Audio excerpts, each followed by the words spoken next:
G'day all. Thought I'd try this blog thing. Letitia Mooney, you've inspired me to actually get myself on camera on LinkedIn, so we'll see how this goes. I have a few things I want to discuss. The state of Adobe, or the shambles that Adobe might be in. Job. I'm looking for a job back in the web development world. Even though I'm kind of working freelance, I think time to get back into a real job with other people, where I can get up to speed on everything happening, AI, Claude, etc., etc.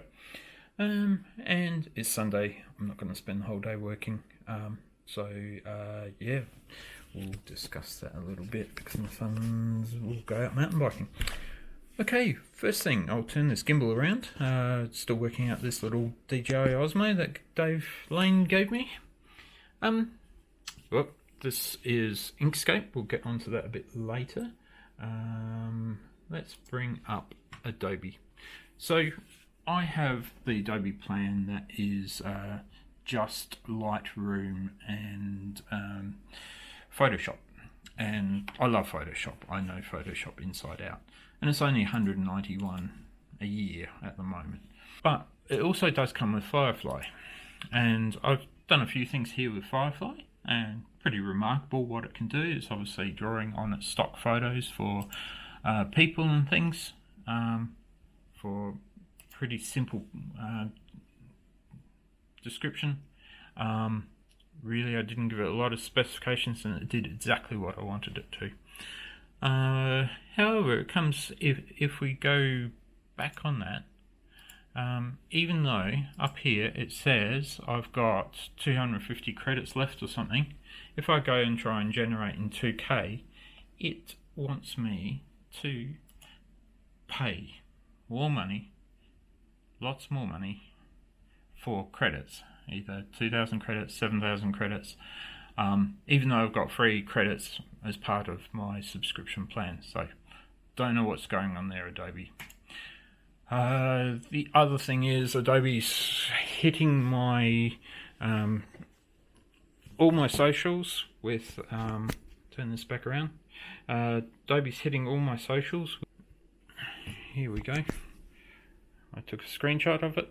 50% off Creative Cloud. That's the full version, so you're still going to be out of pocket, like, I don't know, $500, $600. What is it now? It keeps going up. And all I really want from Adobe is maybe Illustrator, but InDesign as well. I love InDesign. I don't know if there's a good solution. I know there's Affinity out, and I might have to go down that rabbit hole of a whole new ecosystem, because Adobe's just getting ridiculous. I think I looked at it, and just to add InDesign on top of my current plan, it's like another $431 a year or something Australian, which is ridiculous just for InDesign. I don't need it very often these days. I'm not doing brochures and things at the moment like I've been Ron McMachinery or Arborgreen. So yeah, I've largely replaced Illustrator with Inkscape, and I love Inkscape. The learning curve is probably even steeper than Illustrator. For any word of warning for anyone out there who doesn't know Illustrator, Inkscape's probably going to be even harder to learn. But I can take these, in addition to like doing all the normal vector stuff, dragging ladders around, I can take these as an SVG file and put them straight into my Xtool laser software and etch or cut them out of acrylic or laser ply or real timber if I choose to do so. Doing a Snapdragon here at the moment, just experimenting with a sign for my yard. So yeah, just copying it from a photo I've just taken with my phone in the front garden here. We'll, whoops, let's do that one and that one. Turn off that one again. So yeah, just doing that as a vector so I can cut it out in acrylic. And place it in the middle of that, and just do a small sign on some what have we got, cedar, so that will be a nice outdoor timber. I won't have to coat it, I'll just clean that up. It's sort of reclaimed cedar. So that's the state of Adobe. What are they doing? They're forcing people to the alternatives. Yeah, it's just madness. So, yeah, I probably always keep Photoshop because I just know that so well, and it does everything I want it to, whenever I want it to. And the generative fill and everything within Photoshop seems to work quite well. So, for Firefly, don't know, unless they can get that sorted and the quality sorted to the higher res files at a reasonable cost, I think I'll re-enable my Midjourney account because I had a deep dive into that a couple of years back, and that was amazing. Anyway, the other thing is I'm looking for a job. I live up in the Adelaide Hills at Bridgewater, and been sort of freelancing on and off, doing a few other things. Worked in an automotive retailer last year as sales parts interpreter. Interesting job. Need to get back into my my core thing of web and print design and things. I'm thinking of doing a bit of a pivot more to account manager, client liaison these days. I know WordPress quite well, WooCommerce. I've done lots of Google Ads, so I can help people with that as well. A bit of social media, less so. I've got a lot to catch up on in social media, Facebook, Instagram. I mean, I run an Instagram account, and I've done a bit for clients in both Instagram and Facebook, but I'm sure I've only touched the iceberg of all of that, so probably need to brush my skills up on that. But yeah, if you're a studio out there in Adelaide, web design field or AI development, be quite interested in interface design as well, brushing up my skills there. I have done a little bit on an app way back in the AirTech days. Did a bit of an app for phones, Android phones back then. It was a truck scale interface type thing. I was working with a program up here in the hills on that. But early days, that's changed since, obviously.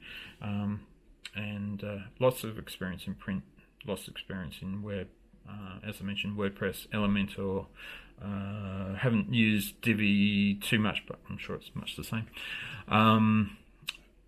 Thinking of going to Bricks for my own development in future, because again, Elementor is doing all sorts of weird things with pricing and just putting upgrade offers in your face when you're using the application. Really, really annoying. So I might make the jump to Bricks on future projects.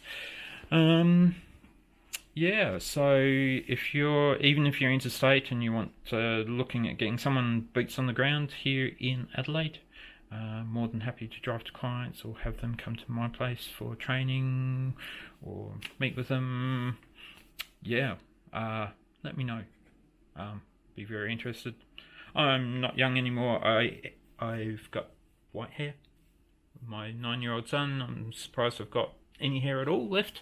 Anyway, been around the web development field since 1996-97, so lived through that whole .com bubble burst, working at a site called a place called Web Media down in Hindmarsh.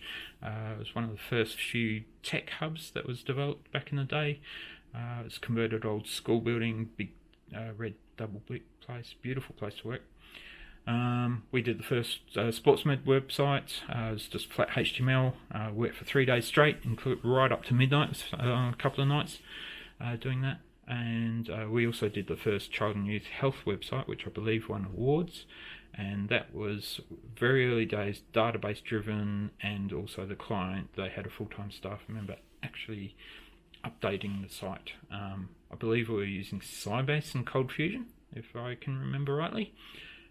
We also did the first Shine SA sexual health education website as well after that. So I've been around the industry, lived through the dot-com bubble. Don't know what's happening with the AI bubble. I'm sure there's going to be a lot of people who lose a lot of money, maybe a few people who lose a lot of jobs, but I'm about to start teaching myself Claude and, well, working with some people who can get me up to speed on that as well. Now, it's Sunday morning and I'm not going to work all day. So let's just turn this around. Going to go mountain biking with my son. This is my old school Epic from 2004. Yes, it's still a 26-inch bike. It's an acoustic bike as well. No electric motors in this, and but it's had a few upgrades. Beautiful alloy Thompson seat post. The shock I had rebuilt recently. So NS Dynamics did it. Ride Union sent it over to them, and probably one of the last few people in Australia who can actually rebuild the old brain shock. Luckily it's the Fox shock, because the models that came out after this had the specialised shock in them. They all went bad and were basically unrepairable. I've also got the Thompson carbon fibre bar. I don't know if you can see this, but you can see, particularly in the sunlight, you can see the carbon shining through the clear coat. My son's 24-inch mountain bike, we're going to put these carbon bars, Eastern carbon bars on. They're all of about 190 grams or something, and I cut them too short. I originally had them on the Specialised. And they were just too narrow. I cut them down too much. My mistake. Beautiful set of bars as well, carbon. Weighs nothing, but I think they'll go well on my son's bike. And we'll put a longer stem, the original stem from this bike, because I've got an Eastern Answer stem on there these days, much shorter one, because the bike was a bit too long for me. So that's one of the things that I do on my days off, and after that we'll probably, well, depending on Louis, he'll probably Minecraft probably, or we might be able to take the RC cars out. So this is my RC car. It's a beast of a thing, and brushless motor setup, and absolutely bulletproof, absolute beast of thing. That's the Axial. It was a kit one, so it's got all metal gears through it and reinforced metal parts, and Louis got a little Axial one there. It's not a particularly fast car, but it can go over all sorts of things.